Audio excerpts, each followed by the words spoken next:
Hey friends, Ari here. I hope you guys are doing well. Today I wanted to share with you my experience of playing in the pit orchestra of the musical Pirates of Penzance by Gilbert and Sullivan. So as you know, I am a rock guitar player and I just had opportunity to participate in the musical, and I was thinking, I'm a good guitar player. I can read music and I know music theory. It was a very humbling experience to participate in this orchestra as a noob musical guitar player. And I'm sure it's different if this was like a rock musical with proper guitar parts written out, but this was more of an orchestra score, very much a classical music. They consider Pirates of Penzance to be kind of like an operetta kind of thing, light opera. So we had to sort of find a way to serve the music in a more classical sounding ensemble. And so I just wanted to share my learnings and lessons from the journey of having this new experience, in the hope that you might find it either entertaining or educational. So first of all, we had in the ensemble we had bass player and trombone player, and then on the top we had two trumpets, flute, oboe, and violin. So we had the soprano voices covered, we had the bass voices covered, and the music director Kathy called us the viola section of the strings, right? Our job was to fit in the middle, and obviously it's not our job to stand out in the ensemble. We are just very much a rhythm instrument and just filling in the space that was in the middle. And so she wrote out some guitar chords for us based on the notes in the score, but there was no explicit guitar parts per se. So there were two of us. My co-guitarist Alan, he is very much experienced doing this sort of thing. So it was he mentored me in this my version journey here, and Kathy wrote out the chords for us, but beyond that, we kind of had to sort of figure out, okay, so what are we gonna play? It was very much experiment and just listening to what everybody else is doing and trying to figure out, okay, so I think if I play, here, I think I served the music. I contributed something useful to the music here. And Alan played a Strat, and I'm a Strat player myself. So initially I had my Strat, and I even brought in my Les Paul, but then I decided, he is playing a Strat, and he was mostly playing chords down here. So I thought, what if I brought in a classical guitar, and then I played up here? And that's kind of the approach that I settled on. Since the bass and trombone are down there, I didn't really have to worry about the bass notes, and even if I played the sixth string, it gets covered up anyway. So I just mainly focused on playing these three strings and just adding thickness and rhythm to the middle section there. And for my gear, I had this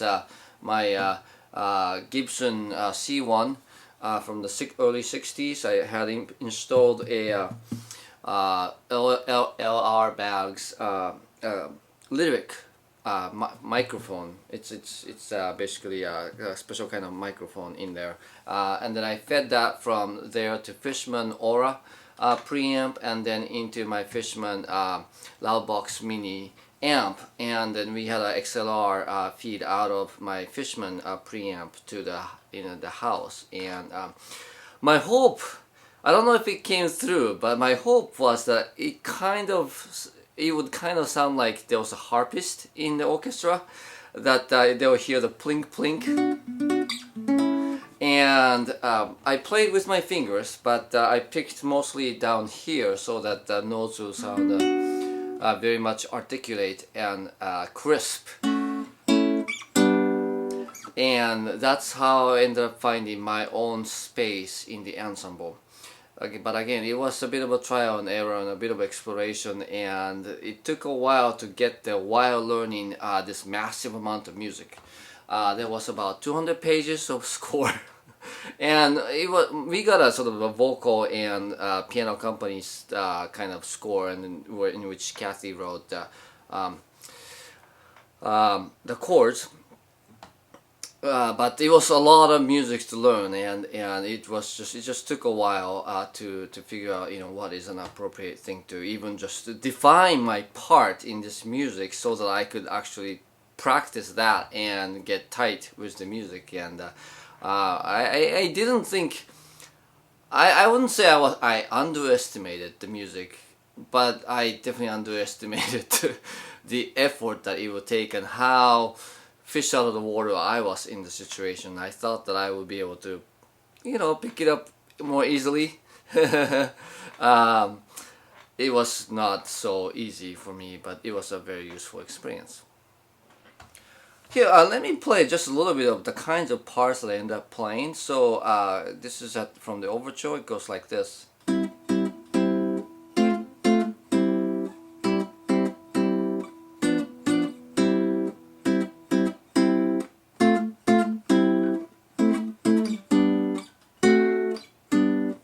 Something like that. I did have to mute the lower strings because otherwise the sympathetic vibration will get in and then start ringing the low notes, and that would muddy up the picture. So it was just like this, and picking up here with my fingers these 3-note chords, and that was my evening, but there was plenty to do.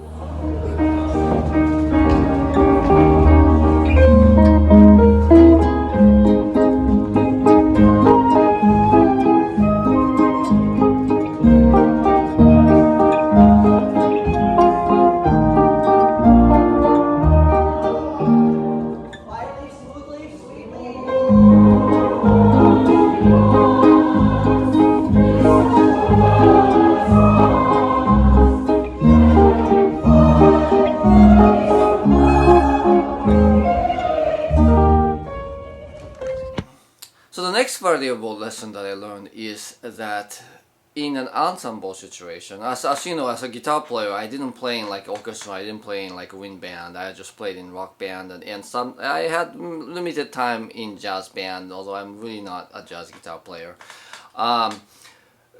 So I think this is probably the moment for everybody who has experience playing these ensembles, but I had to learn to play, keep it really simple. And I learned that it's better not to play skip notes than to play wrong notes. So as you can imagine, from a massive piano orchestra scores, Kathy wrote out these chord voicings that were, you know, somewhat complex, at least on paper. And I would get sort of lost going, oh, this is a major seventh, and then there would be a diminished sevenths and all that, and I had to sort of really cut down on my parts and keep it simple. Again, I was mostly playing 3 notes at a time, and some of the fast parts I was doing just 2 notes, and that was plenty. That was plenty. But to keep it simple and keep it tight and just do the bare minimum, but just sort of fit in with the rhythm of the ensemble. That was my focus. And again, as a rock guitar player, maneuvering these diminished and augmented chords were a challenge in keys such as B flat, A flat, and C flat. Oh my goodness, who writes in C flat as the key? But Gilbert and Sullivan did, and so we had to do a lot of translating into guitar chords that I could decipher. And after a while, I could tell how the music and the harmony function. Once I figured out how the notes sort of fit together and flow from one to the other, but it's just not always obvious if you're just looking at like the chord notation and see how they relate to each other. So again, the prep time, it just there was more of it than I totally anticipated. And then of course, because with the massive score, I had to put in like post-it notes to figure out, where the certain pieces went. There were 28 pieces of music, 14 per act. That was just a lot of music, so I had to get organized and keep it simple and learn to play only what was necessary and nothing more. And if I could see coming up ahead that there were some chords that I didn't know in the moment, I could tell that, oh, there's a B minor and then C and then B diminished after that, right? I mean, I knew that I would not be able to visualize where it is in the keyboard, and I would just give up and skip in those places. And so in the end, I probably play like 75% of the notes, maybe 80. It was humbling, and unfortunately the show got cancelled after the first performance, which we did it live stream only. And we were fortunate that the technical crew assembled the technology to record it and for live stream, and we were also lucky that Gilbert and Sullivan is a public domain music, so there was no rights issue with filming the music. So it's if you don't know me, or if you don't know people on stage, I don't know how interesting it is to really watch, but I'll share the link in the comment in the description below and up here as well. It is publicly available. In the end, it was a really great experience, and I learned a lot. And after that, when I look at like some jazz chord charts and stuff and see diminished chords, I don't feel quite as scared anymore. So I grew a lot. And thank you, Alan, and thank you, Kathy, and thank you everybody else for being patient with a noob like me. It definitely enhanced my musical palette, and it was a lot of fun. Don't get me wrong, it was so much fun. And then towards the end, when we were getting some of the pieces tight, it was just such joy to play. And yeah, I'm still bummed that we couldn't perform more, as many times as we planned to. But there's nothing we can do about that. Anyway. So those are some of the things that I learned while playing in a classical music style musical orchestra as a guitar player, and I hope that you got something out of that. Alright, that's all I have for you today. Thanks again for watching. I'll see you next time.